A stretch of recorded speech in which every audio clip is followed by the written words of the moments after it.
Isa ang Migrants Resource Center Canada sa mga organisasyon na nilalapitan ng mga temporary foreign worker na madalas nakararanas ng pang-aabuso sa trabaho.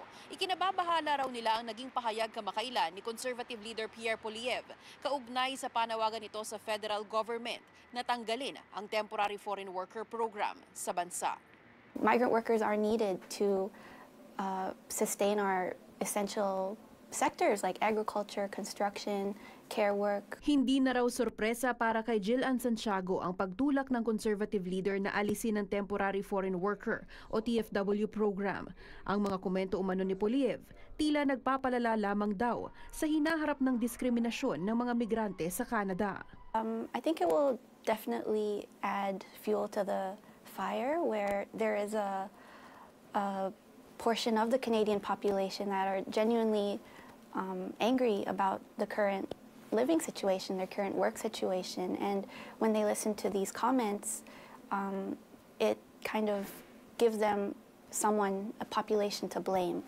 So instead of looking to the government's inaction and corporate greed. Bagamat naniniwala raw siyang may kamalian sa programa, di raw tama na sisihin ang mga manggagawa sa mga krisis tulad ng unemployment at housing, mga isyung dapat tinutugunan anya ng gobyerno.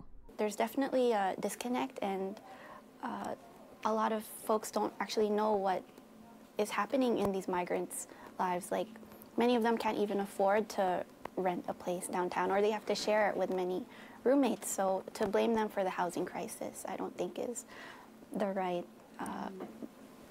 population to blame. Sa anunsyo ni Poilievre kamakailan, kinakailangan daw itigil ang programa para mabigyang trabaho ang mga Canadian.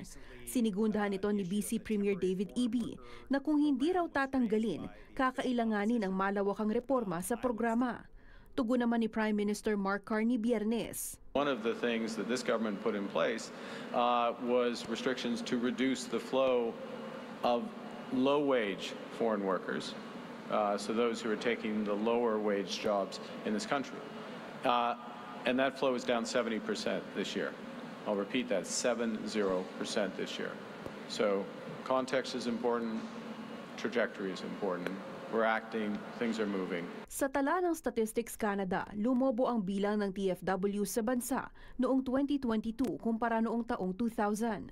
Partikular sa healthcare sector na nasa halos 60,000 ang TFW. Paalala ni Santiago. Whether it's the Conservative Party in power or the Liberal Party, both parties have expanded the temporary foreign worker program in some ways. So we're really just calling for the protection of migrant workers. Ilang welga at mga pagtitipon para ipaglaban ang karapatan ng mga TFW ang nakatakdang ganapin ngayong Setyembre. Diin ni Santiago, kinakailangan ng pagkakaisa ng mga manggagawa para maitulak ang hiling na aksyon mula sa mga otoridad. Paula Saraza, Omni News, Toronto.